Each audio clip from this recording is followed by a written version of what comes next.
São 8h17 e nós estamos recebendo aqui nos nossos estúdios o Lincoln Guassi, ele que é diretor da empresa Aulas Fantásticas, diretor teatral e também na empresa Escola Waldorf, Novales e Veredas. Muito bom dia, Lincoln, seja bem-vindo de volta aqui à Educativa. Bom dia aos ouvintes da Educativa FM. Hoje, o tema de hoje é a importância da arte na educação, né? Como é que figura a arte na educação? A gente estava conversando agora há pouco, né, aqui nos bastidores, como falar de educação atualmente com tantos estímulos, né? Sim. Então é muito comum você hoje sair por aí e ver as crianças no iPad, no telefone, jogando videogame, né? Às vezes tem um aninho, já está ali. Já está em mecanismos de interação. Vamos dizer que realmente essa é a palavra do novo milênio, né? A busca pela interatividade permeada pela tecnologia. E quando a gente fala de arte na educação, é como buscar um outro espaço. Esse espaço, na minha opinião, já está ganho, né? Por esses dispositivos. Mas quando a gente se trata de relação humana, de estar na escola, de buscar o social, de buscar o conteúdo como um portal para essas relações humanas, eu sinto que chega um ponto que os educadores agora precisam rever um pouco essa maneira de julgar como transmitir os conteúdos, né? A gente também vinha falando. Era tranquilo pra gente no passado, até me lembro de muitas histórias do meu pai, né? Que quando a gente entrava assim na sala de aula, todo mundo se levantava para receber o professor, estava todo mundo ávido por receber o que ele tinha estudado, o que ele queria passar. A gente não tinha essas fontes de informação. E hoje é o contrário. Hoje a gente precisa se dar conta de que as informações estão aí, mas a maneira de lidar com as crianças e com os jovens precisa mudar na medida em que eles precisam se sentir desafiados a produzir seu próprio conhecimento. E a arte é um processo que revela isso. Todo processo artístico, ele revela algo de não estar pronto. Quando a gente vai numa exposição ou quando a gente está praticando arte, a gente não sabe exatamente aonde vai chegar. Então essa arte do não dito, essa arte de não ter as respostas prontas, faz com que eles também se envolvam nessa lógica que é parecida com a do próprio videogame. No videogame eles estão ali, né? Será que eu vou passar de fase? Será que eu não vou passar de fase? Será que eu tenho a habilidade necessária? Será que eu não tenho? E por esse motivo continuam estimulados. Estimulados. Exatamente. A infância, ela passa por várias fases, né? A primeira fase é aquela fase onde o pai e a mãe são as referências, né? E tudo gira em torno, né, do pai e da mãe. Depois passa por uma fase muito grande, né? Eu estou com meus netos lá entre 2 anos e meio e 3, né? E a fase da repetição. Eles assistem diversas vezes a mesma coisa, e querem sempre o mesmo desenho, né? E aí eles já até decoraram todas as falas do desenho, né? Eles já sabem quando o bichinho lá vai cair, e aí eles ficam na expectativa de que vai acontecer de novo aquilo, né? E depois vai sim essa fase das mudanças e dos desafios, né? Essa fase da repetição, como que os pais devem tratar? Devem realmente estimular para que eles se mantenham assistindo às mesmas coisas? Como é que funciona isso? Então, né, você mencionou Aulas Fantásticas agora há pouco, né? Aulas Fantásticas, ele vem de uma profunda inspiração na minha vivência na pedagogia Waldorf, né? Uma das minhas ocupações é como diretor teatral lá na Escola Novales do Monte Alegre.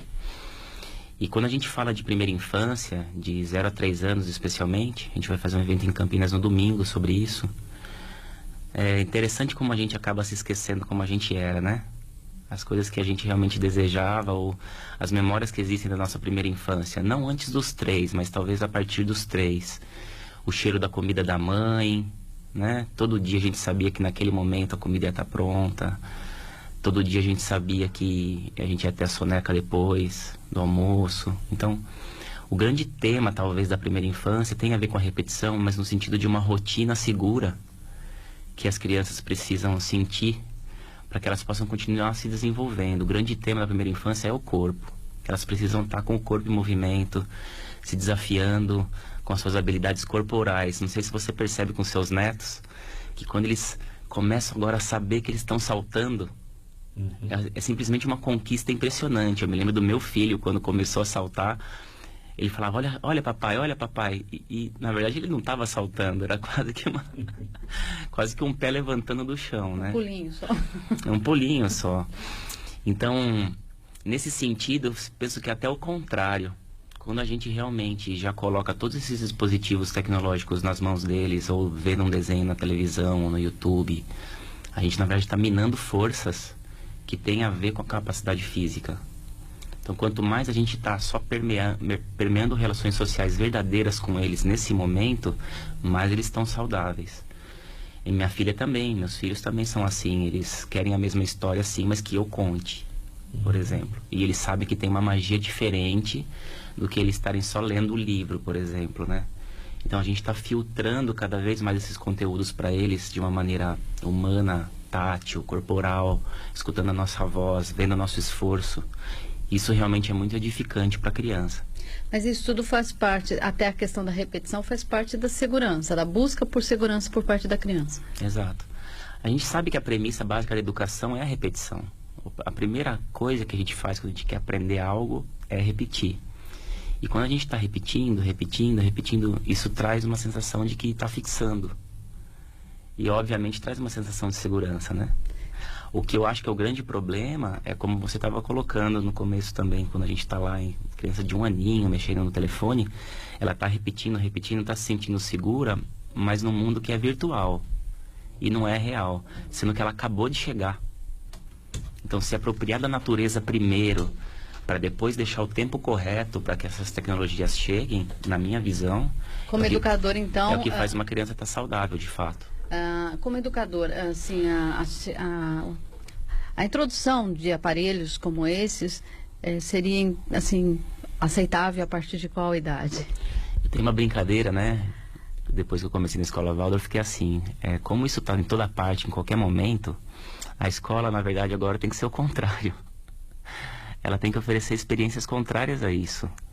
Justamente levar a criança a lembrar, poxa, existe costura, existe madeira, existe conto de fada, existe literatura, existe tato, existe teatro, existe abraço, existe instrumento musical. E quando ela está de posse de tudo isso, já curtiu tudo isso, a tecnologia vai continuar do lado dela. Pode ser que não esteja dentro da sala de aula, num computador, num tablet, enquanto ela está assistindo, mas ela vai para casa e já vai entrar em contato com isso. É quase impossível isso não acontecer mais hoje em dia, né? Mesmo os familiares, que às vezes não estão por dentro de uma educação mais voltada a essa parte manual ou essa parte artística do qual a gente estava colocando, vai encontrar o avô e a avó, por exemplo, que não está por dentro disso, que vai mostrar o tablet para ela, ou que vai convidar a ver um desenho na televisão. O problema é reduzir toda a experiência humana a isso. Isso eu acho que é a grande questão do nosso mundo atual. A gente não é só isso.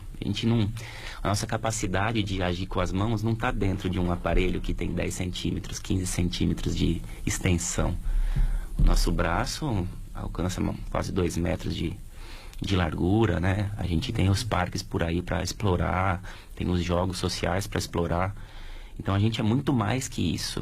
E acho que isso a gente não pode perder de vista, né? A gente encontra por aí hoje, né? Diversas famílias passeando, às vezes, em parques, ou às vezes em passeios assim menos interessantes, mas vamos dizer, no supermercado, né? A família ali toda fazendo compra, né? E o filho, às vezes, sentado no carrinho, olhando para o celular. Né? Exato. Enfim, não vivendo aquele momento junto com a família, né? E tudo mais, não descobrindo o restante do mundo, né? Como você disse, só vivendo naquele mundinho, como você disse, pequeno, né? E isso aí tem que ser revisto pelas famílias, né? E voltando à questão da arte, que é o nosso tema de agora, né? A arte faz justamente o contrário. Não sei, a gente que é de gerações anteriores, né? A gente percebe essa falta de presença mesmo que você está comentando. A gente vai, numa pizzaria, jantar com a família, cada um já puxa o seu celular e está ausente.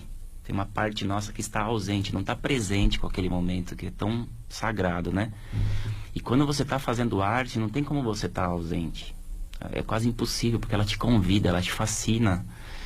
Então, permear os conteúdos, sejam quaisquer que sejam, de processos artísticos, mais do que arte, aqui a gente está falando de pintura, de escultura, a gente não está falando só disso, a gente está falando de um processo. Um processo em que você coloca um desafio, coloca uma fórmula de funcionamento, e essa criança, esse jovem, tem que decifrar isso. E buscar isso de uma maneira artística significa que ele vai encontrar sua própria conclusão dentro do contexto que a matéria está exigindo, né? Então você pode, por exemplo, dar aula de história e ser artístico. Eu, por exemplo, minha primeira formação é como historiador, né? E em história, especialmente na pedagogia Waldorf, a gente trabalha muito com biografias. Quando eu estou usando a história de alguém real que viveu uma determinada época, e através desses desafios humanos, incoerências e coerências que esse personagem viveu, eu consigo transmitir também esse momento histórico. Eu tenho um dos nossos eventos no Aulas Fantásticas que é sobre o Barão Vermelho, que é um grande aviador, talvez o maior asa da aviação até hoje. E ele viveu profundamente a Primeira Guerra Mundial. Ele era um cavaleiro que de repente se interessou pelo avião. É justamente o que acontece na Primeira Guerra Mundial. A gente tem um mundo rural que está se transmutando agora para o mundo industrial. Então, através desse carinho, desse aveludado que essa biografia traz, o aluno consegue perceber como é essa transição, muito mais do que você colocar lá no telão do PowerPoint, dizendo que faz parte da Primeira Guerra a transição do mundo rural para o mundo urbano. Então, fica muito mais profundo o aprendizado. Como é que é passado, por exemplo, esse conteúdo do Barão Vermelho? Bom, o Barão Vermelho, ele nasceu no finalzinho do século XIX, né? 1893, agora estou falando de cabeça, eu acho, tá? E, por exemplo, Santos Dumont inventou o avião em 1906. Ele é de uma família de cavaleiros. Imagina que, de repente, 1893 para 1906, olha, são pouquíssimos anos, né? E de repente, em 1914 já estoura a guerra e a gente sabe que o avião já está sendo usado na guerra. Então, por exemplo, essa questão do tempo é uma maneira de responder sua pergunta. Em muito pouco tempo a gente tem uma revolução fantástica do mundo, talvez comparado ao que a gente está vivendo agora. Da internet. Da internet, do celular. A gente pode fazer essas analogias. Eles perguntam, nossa, meu pai também me disse que lá atrás não tinha celular, que tinha aqueles startups, né, que a gente apertava os botõezinhos e tal, e já era uma revolução. Eles também conseguem perceber que outros tempos também tiveram esse tipo de transição, né? E isso enriquece a experiência da sala de aula. E nesse cenário todo, quais são os desafios? Para mim, eu sinto que o desafio maior, e a gente que atua muito com formação de professores, para mim, talvez o desafio maior é que a gente se convença de tudo isso, sabia, Nelise? Que a gente se convença de que é necessário uma mudança profunda na forma didática de educar. Um outro evento que eu faço bastante provocativo tem o seguinte título, que o professor ideal, a aula ideal não tem professor. Porque aquele que professa já é alguém que faz parte do passado. Como eu estava dizendo, né? Traz pronto. Quando a gente ainda tinha que comprar a Barça, ou fazer uma economia de anos para comprar a Barça, porque não tinha onde pesquisar, esse especialista que fala e a gente escuta faz sentido. Hoje não faz mais sentido, mas o conjunto de habilidades com as quais a gente busca informação faz sentido. E como é que a gente cria habilidades? Deixando eles, ao menos uma parte da aula, soltos para buscarem as próprias soluções. E como a gente faz isso? Através de processos artísticos que mergulham dentro dos conteúdos mais cabeça, ou mais frios, ou mais difíceis, e fazem com que eles se sintam estimulados a decifrar as conclusões. Para a gente poder fazer isso, o professor atual tem que mudar totalmente a sua crença. Tem que mudar totalmente a sua forma de funcionamento. Eu costumo dizer que esse tipo de professor moderno, né, do século XXI, ele tem que se convencer que ele tem que trabalhar em casa. E na sala de aula ele não tem que trabalhar. Ele tem que botar para rodar o que ele preparou. Então, se eu fui lá para casa, preparei a história do Barão Vermelho, escutei dentro de mim mesmo a biografia dele, vi que faz sentido com todos os conteúdos de Primeira Guerra que eu preciso passar. Coloquei os meus pontos gatilho muito corretamente dentro dos meus 45 minutos. Coloquei para rodar, né? Coloquei as atividades que eu precisava para eles. Aí eu volto para casa e vejo o que aconteceu. deu certo, não deu certo. Que é a questão da interação. Hoje não é só chegar lá e despejar conteúdo, é promover essa interação. Essa participação. E acreditar que nessa interação e nesses jogos que as informações não são ditas explicitamente, eles estão aprendendo. A gente tem também essa crença de que a gente precisa repetir várias vezes para fixar, em vez de acreditar no processo. Então, vou dar um exemplo figurado disso, né? A gente, por exemplo, em cursinho, a gente tem muito ainda isso, de, por exemplo, fazer a musiquinha que fixa, que repete. Sim. E a gente basicamente vê uma graça nisso, porque a educação se faz também de repetição, mas não tem exatamente uma produção, né? Na sua opinião, não é eficaz isso? Ela é eficaz na medida em que o cursinho tem esse objetivo. Sim. A gente precisa fixar conteúdos para passar por um concurso. Mas depois Mas isso a vida vai não ser é esquecido. a vida não é um concurso, ela não pode ser reduzida a um concurso. Então, mas sim ao contrário, vamos aproveitar esse Esquentar o gancho, negócio. vamos aproveitar esse gancho, né, e vamos entrar exatamente nessa questão que você está colocando. Hoje nós temos os colégios, principalmente os colégios particulares, a educação do Estado está passando aí por uma reformulação, essa história da discussão, né, da base curricular e tudo mais, porém, né, muito distante ainda, né, apesar de ter alguma coisinha, né, que remeta, né, a uma evolução, mas ainda muito distante dessa realidade que nós estamos conversando aqui. Vamos colocar nos colégios particulares, né? O pai de aluno que vai buscar o primeiro colégio para o seu filho, ele tem aí 3 opções hoje, né? A primeira é um colégio que vai oferecer ou vai colocar para ele, olha, eu vou formar o seu filho um grande profissional, eu vou colocar o seu filho dentro de uma faculdade, e aí ele vai despejar todo o conteúdo, depois nos últimos anos lá vai encher, né, vai preparar esse aluno para o vestibular, que é uma grande prova onde você tem lá todo o teste de conhecimento envolvendo diversas áreas para que você selecione e chegue, né, onde você pretende iniciar uma carreira. Depois você tem os colégios que são ditos aí, colégios principalmente dirigidos por igrejas, né, ou que tem uma fundação, uma fundamentação religiosa, né, onde ele destaca a formação do ser, né, trazendo aí toda a base, né, da religião para dentro da escola também, né, mas sem aquela preocupação tão forte com a formação. E nós temos essas novas propostas de colégios, né, que buscam aí uma alternativa totalmente diferente, porém numa quantidade muito menor ainda. Né? E aí, o que o pai faz? Né? Ele chega nessa encruzilhada, né, e o mundo hoje, né, nos empurra para algumas determinadas situações. Eu tenho amigos que têm crianças aí na faixa de 7, 8 anos que estão nessa fase de escolha do melhor colégio para colocar o filho, né, e eles estão passando por isso, né? E aí você tem um colégio na cidade que oferece algo que seria o ideal, que seria, porém, tem questões de distância, tem questões então, você acha que isso aí tá evoluindo, né? O número de opções está aumentando? Há também aqueles pais que se preocupam se, vamos dizer, o filho tiver uma educação alternativa, diferente do padrão, se ele vai conseguir... Profissionalmente ele vai chegar... se ele vai conseguir se integrar socialmente, como é que se processa isso, né? A gente ouve essas conversas. São grandes perguntas, né? Não sei se a gente consegue responder em tão pouco tempo, mas eu vou me arriscar aqui. Enquanto você estava fazendo a pergunta, né, eu me lembrei de um congresso que aconteceu da Pedagogia Waldorf algum tempo atrás, em Ribeirão Preto. E um dos temas do congresso me tocou profundamente.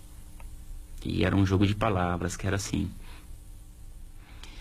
quem tem ciência e arte não precisa de religião. Quem não tem ciência ou arte, tomara que tenha religião. Então, para mim é quase que um pensamento meditativo esse, né? Quando você pega, por exemplo, a história de grandes cientistas, me lembrei, por exemplo, do Kepler. Kepler é um grande cientista e ele descobriu, a grande sacada dele, que os movimentos dos planetas não eram circulares, mas eram elípticos.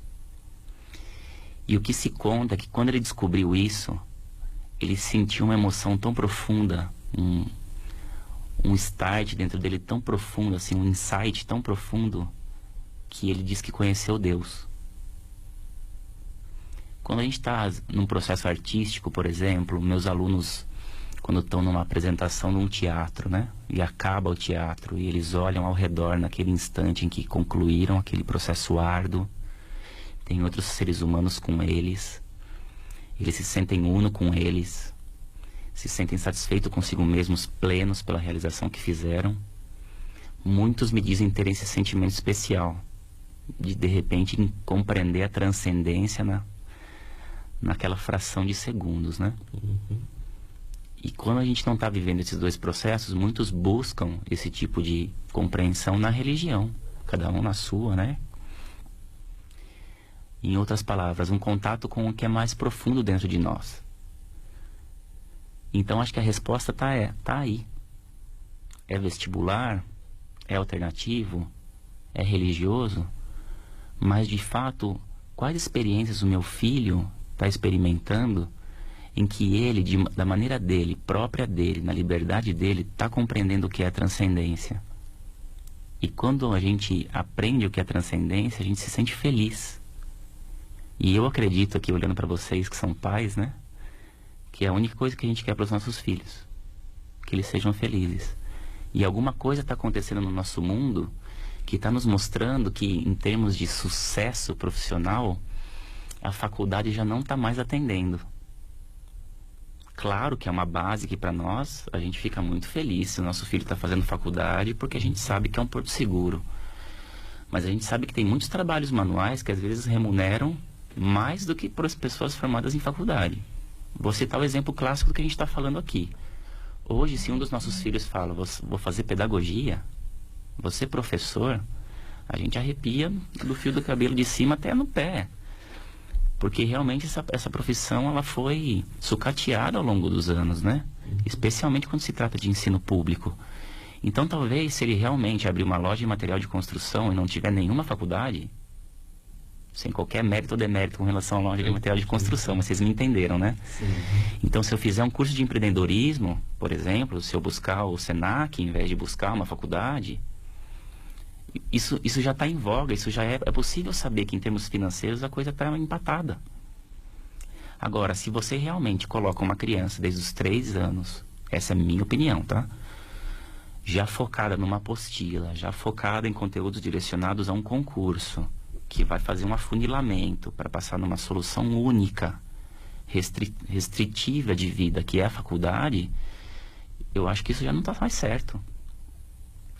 Porque essa criança está sendo privada de realmente estar diante da vida, da natureza, dos colegas, dos conteúdos de uma maneira livre e decidir o caminho que ela quer seguir, o que realmente faz ela feliz.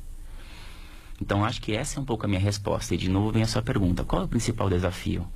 Como pai, qual é a minha crença de como meu filho vai ser bem-sucedido? Acho que essa é a principal pergunta. Se eu estou dentro dessa crença, não, a faculdade é o que vai trazer felicidade para o meu filho. Então, acho que você tem que ir para esse caminho aí e observar. Às vezes, nossos filhos dão uns tombos na gente, né? Eles mostram que não é. Mas essas pedagogias alternativas, e agora completando a sua pergunta, né? Eu sinto que elas estão tentando mexer com a gente. Elas estão tentando mexer com essas nossas crenças. Porque os meus alunos que são da pedagogia Waldorf, onde a principal crítica ou desconfiança é essa, será que eles vão se inserir no mercado? Será que eles não vão ser pessoas extraterrestres, incompreendidas, frustradas? E eu sinto que é totalmente o contrário, porque como eles tiveram um currículo de habilidades, eles são fortes. Se eles têm que passar num concurso, eles passam.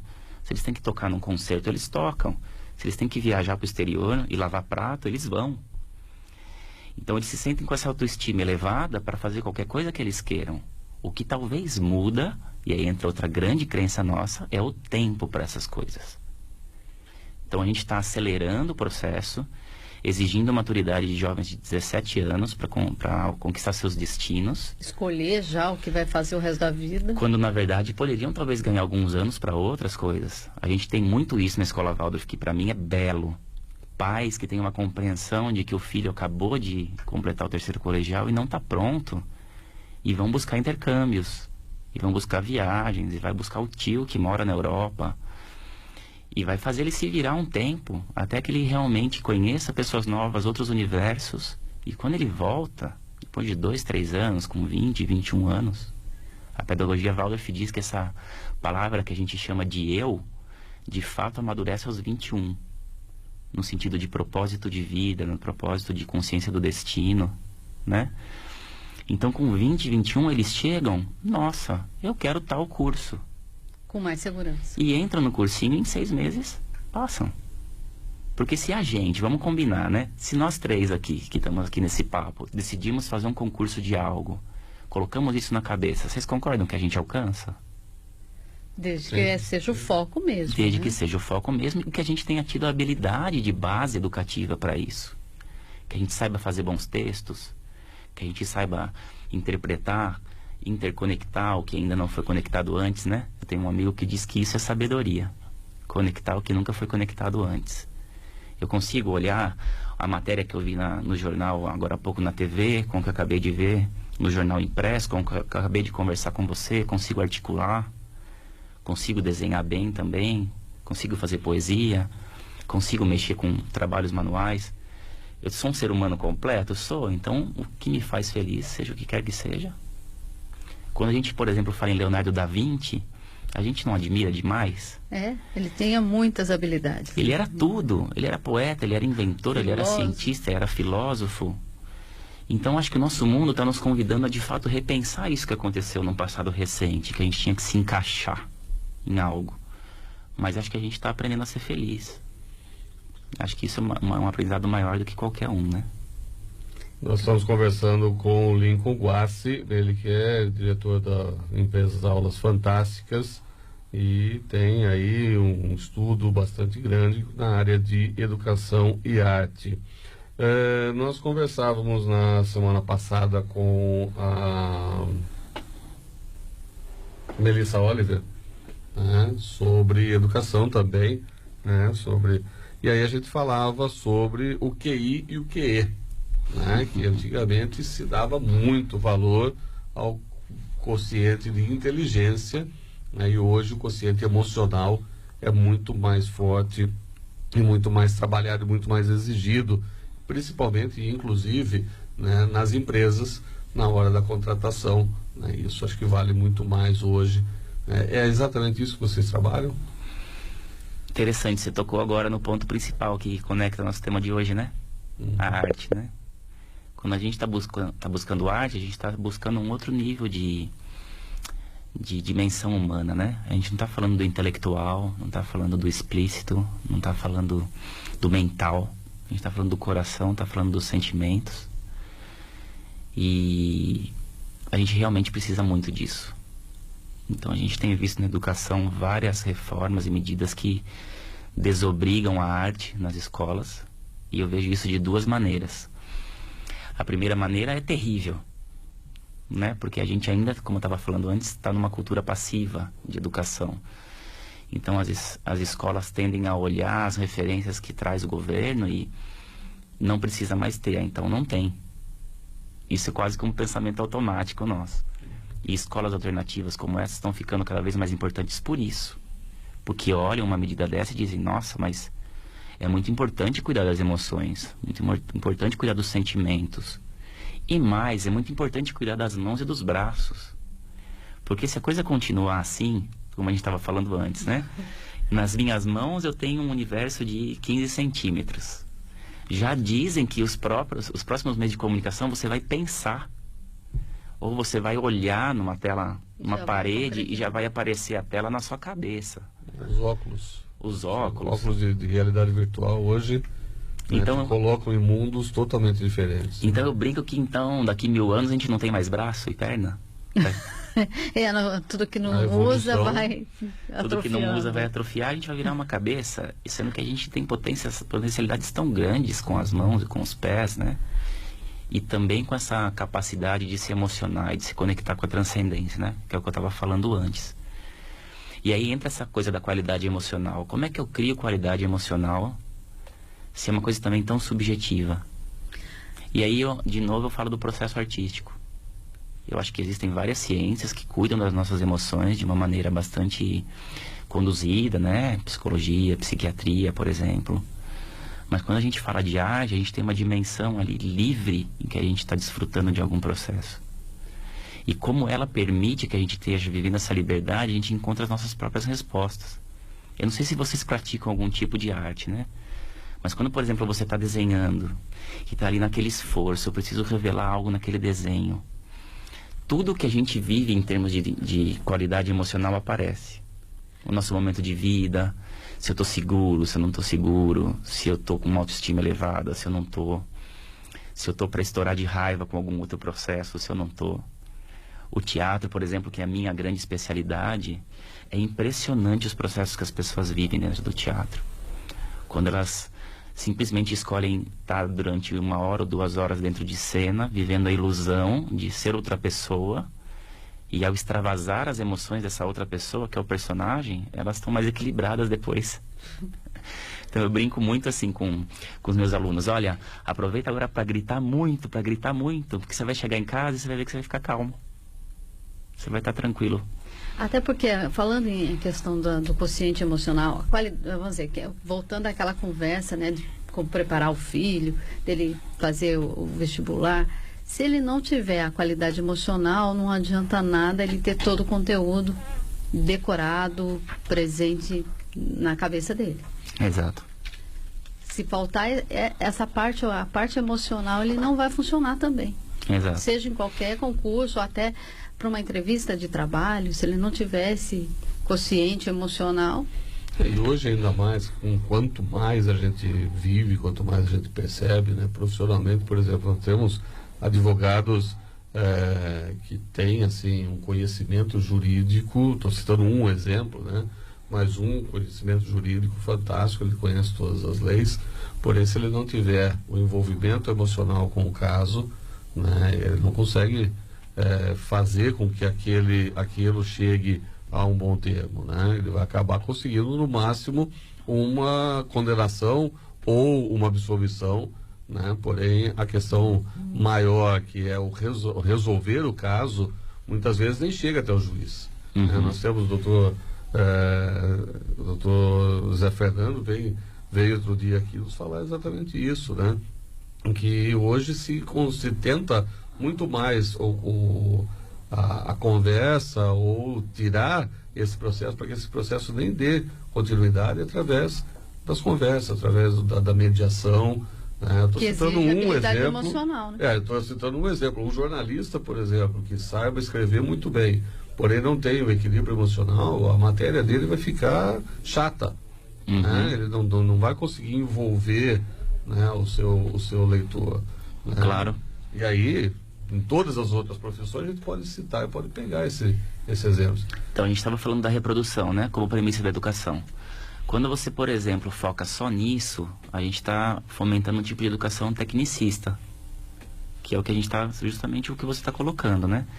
Então, sendo bons reprodutores, eu não tenho jogo de cintura. Eu fico rígido, né? É assim ou é assado. Eu vou apertar parafuso. Eu vou apertar o parafuso.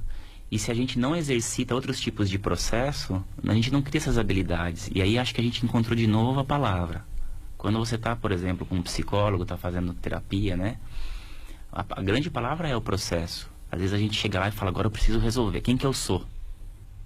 E o psicólogo começa a falar: olha, pelo menos umas 20 sessões, então, para a gente começar aí dá aquela a te desanimada. Reposicionar. Porque a gente que precisa de um processo. E a arte, qualquer tipo de arte que é vivenciada, ela te desafia a esperar o processo. A ter a paciência do processo. E as relações humanas exigem isso, um respirar anterior para observar a situação. Essa é uma outra palavra-chave em toda a pedagogia alternativa que eu conheço. observação. Dar o tempo adequado para que a criança ou o jovem esteja envolvido em algo, observando e tirando as suas próprias conclusões iniciais. Essa tarefa apaixonante de ensinar a observar é algo que a gente precisa correndo voltar atrás. Porque as pessoas não estão mais conseguindo isso, estão esperando as soluções prontas, porque elas só aprenderam a absorver soluções prontas. E aí a gente começa a admirar pessoas que são de fato muito fora da realidade. Essas que conseguem observar, encontrar milagres dentro dos contextos aí, por ser um contexto de advogados. O Aulas Fantásticas fez muitos eventos com advogados recentemente. E eu fiquei muito feliz, porque permear de processos artísticos também esse tipo de comunicação que é mais dura, faz com que a pessoa de repente encontre a própria resposta antes de exigir uma briga judicial, antes de exigir qualquer coisa mais árdua. Então eu sinto que talvez essas são as palavras-chave que a gente precisa fechar dessa entrevista, assim, né? Devolver aos alunos a capacidade, o espaço de poderem observar, envolvidos em processos artísticos, que tem essa alma brincalhona da criança que vive em cada um de nós, que quer decifrar o mundo. E se a gente medita bons jogos, entre aspas, né? Bons processos artísticos, e a gente tem fé nessas pessoas, acredita nelas, elas vão chegar no mesmo lugar que a gente queria se elas fossem só repetir. Quais são os grandes limitadores, nossas grandes crenças? Isso pode tardar um pouco mais de tempo. E ao mesmo tempo, o sistema todo precisa entender que a garantia tem um limite. Se eu vou garantir que todo mundo sabe a mesma coisa, eu continuo massificando pessoas.